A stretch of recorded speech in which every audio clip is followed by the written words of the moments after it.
नमस्कार, आप देख रहे हैं रोहतास बाड़ी। कभी पवन सिंह को जिताने की भरपूर कोशिश करने वाले और पूर्व में भारतीय जनता पार्टी का दामन थामने वाले रोहतास जिला के मुखिया संघ के अध्यक्ष कोई परिचय के मोहताज नहीं है, जोगिंदर सिंह हैं, जो काराकाट क्षेत्र के मुखिया हैं। ये अब जन सुराज पार्टी का दामन थाम चुके हैं और जन सुराज पार्टी के प्रचार प्रसार में खूब लग चुके हैं। शायद जोगिंदर सिंह काराकाट विधानसभा के जन सुराज के प्रत्याशी भी होंगे और प्रत्याशी होंगे या नहीं होंगे ये तो बात की बात है, लेकिन लोगों का कहना है कि काराकाट विधानसभा से जन सुराज जोगिंदर सिंह को ही अपना उम्मीदवार बनाएगी। आज उन्होंने ये बातें प्रेस कॉन्फ्रेंस करके, प्रेस वार्ता करके लोगों को संबोधित करते हुए उन्होंने कहा कि हम एक जन सुराज पार्टी के सिपाही हैं।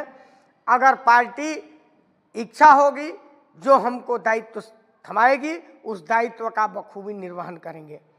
सुनिए इस प्रेस वार्ता में जोगिंदर सिंह और जन सुराज पार्टी के जिला प्रवक्ता ने क्या कहा। कि पार्टी में तो आने से पार्टी को मजबूती मिलेगी, आखिर उसका आधार क्या होगा? हम 2016 से ही ग्राम पंचायत चिकसिल का पंचायत का पथ प्रदर्शक एवं मार्गदर्शक रहे हैं मुखिया का। 2021 में ग्राम पंचायत काराकाट की जनता में स्वयं बुलाकर के मुखिया बनाई। हमारे चिकसिल के कार्यशैली को देख करके उससे प्रभावित होकर काराकाट ने हमें स्वयं बुलाकर, मैं इस पंचायत का रहने वाला नहीं हूं, हमारी कार्यशैली जो है वो जिससे जनता संतुष्ट हो, हम उस प्रक्रिया से काम करते हैं। जनता जो चाहती है, जो उनकी जरूरतें हैं, जो उनकी आवश्यकताएं हैं, हम उस पर काम करते हैं। प्रशांत किशोर जी की जो मोनोपोली लेकर के आए हैं इस चुनाव रण क्षेत्र में, इससे हम नहीं पूरे बिहार की जनता प्रभावित है और उनको देखना चाहती है। आज एक सम्मानजनक पेंशन 2000 रुपए पर वृद्धा पेंशन करने का और विधवा पेंशन करने का उन्होंने वादा किया है कि हमारी सरकार आते के साथ कर देंगे। मजदूरों का पलायन रोकेंगे।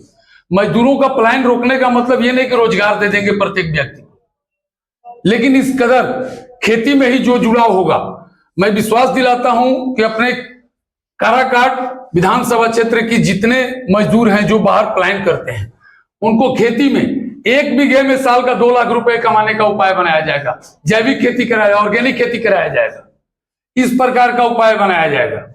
केवल धान और गेहूं की खेती से पलायन नहीं रुकने वाला है।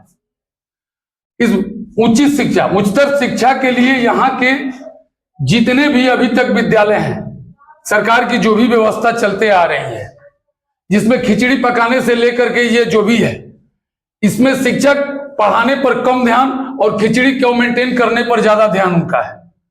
हम कहते हैं कि नहीं, उच्चतर शिक्षा, प्रत्येक व्यक्ति शिक्षित हो।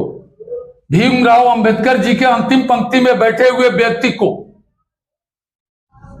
अपने साथ सम्मिलित करने का जो लक्ष्य था, वो जब तक सभी लोग शिक्षित नहीं होंगे ये कभी पूरा नहीं होगा। इसको लेकर के हम जन सैलाब फैलाएंगे। मैं यहीं का रहने वाला हूं, हमें यही धरती के भोजपुरी में 2 शब्द रुआ सवेले कह दिल चाहता नहीं कि हम यही काराकाट के रहे वाला हैं। पूरा काराकाट, संजौली प्रखंड हो, विक्रमगंज प्रखंड हो या काराकाट प्रखंड हो, ऐसा कोई पंचायत नहीं, ऐसा कोई गांव नहीं जहां उनके सुख दुख में हर समय हम सम्मिलित नहीं होते। हर जगह जाइना, हर जगह लोग से ही बा। एक बहुत बड़ा हमनी के जनप्रतिनिधि के भी गुट बा, चूंकि मुखिया संघ के हम जिला अध्यक्ष भी बानी, निर्विरोध रूप से हमरा के बनावल गई रहे संघ के द्वारा जिला अध्यक्ष। तो हम यह कहो कि सभी जनप्रतिनिधि त्रिस्तरीय के लगभग 1283 जनप्रतिनिधि हैं काराकाट विधानसभा के अंदर। वार्ड, पंच, मुखिया, सरपंच, समिति, पैक्स, जिला परिषद, सभापति नगर परिषद के और नगर पंचायत के चेयरमैन, सभी को लेकर 1283 हैं। मैं आप लोगों को विश्वास दिलाता हूं कि हम लोगों का जनप्रतिनिधि का जो त्रिस्तरीय पंचायत का गुट है, इसमें लगभग 1000 जनप्रतिनिधि हम लोगों के गुट में एक साथ। इसको लेकर के हम लोग सभी की मन तोड़ने के बाद, सभी से वार्ता करने के बाद मैं इस पार्टी को ज्वाइन किया हूं और मैं एक जन स्वराज का सिपाही के रूप में ज्वाइन किए हैं। आगे पार्टी जो भी हमको कार्यभार देगी, मैं उस पर हमेशा अनुराग प्रशांत किशोर जी के साथ तत्पर रहूंगा और अपने कार्यवाहन का निर्वहन करूंगा। क्या लगता है मुखिया जी, आप विधानसभा काराकाट के भी प्रत्याशी हो सकते हैं क्या? मैं एक सिपाही हूं जन स्वराज का। अगर पार्टी हमें चुनाव लड़ने का आदेश करती है तो मैं जरूर एक बार चुनाव लड़ूंगा। योगेंद्र सिंह जी जन स्वराज में शामिल हुए हैं। सही लोग, सही सोच, सामूहिक प्रयास के तहत बना जन स्वराज पार्टी के विचारधारा से प्रभावित होकर के बिहार में व्यवस्था परिवर्तन के लिए इन्होंने जन स्वराज को चुना और जन स्वराज में शामिल हुए। इसको लेकर के आज प्रेस वार्ता बुलाया गया था। जन स्वराज पार्टी बिहार में व्यवस्था परिवर्तन के लिए संघर्ष कर रही है, युवाओं का पलायन रोकने के लिए संघर्ष कर रही है, बिहार में उच्च स्तरीय शिक्षा बहाल करने के लिए संघर्ष कर रही है, वृद्धों को 2000 रुपया पेंशन दिलाने के लिए संघर्ष कर रही है, महिलाओं को सस्ता ऋण दिलाने के लिए संघर्ष कर रही है। इन सारे संघर्षों से प्रभावित होकर के मुखिया जी जन स्वराज में शामिल हुए हैं। ये मुखिया संघ के जिला अध्यक्ष भी रहे हैं।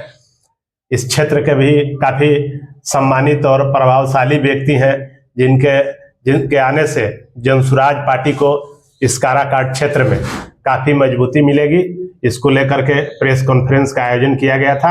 आप लोग को इस संबंध में जो भी सवाल करना है, आप लोग मुखिया जी से सवाल कर सकते हैं।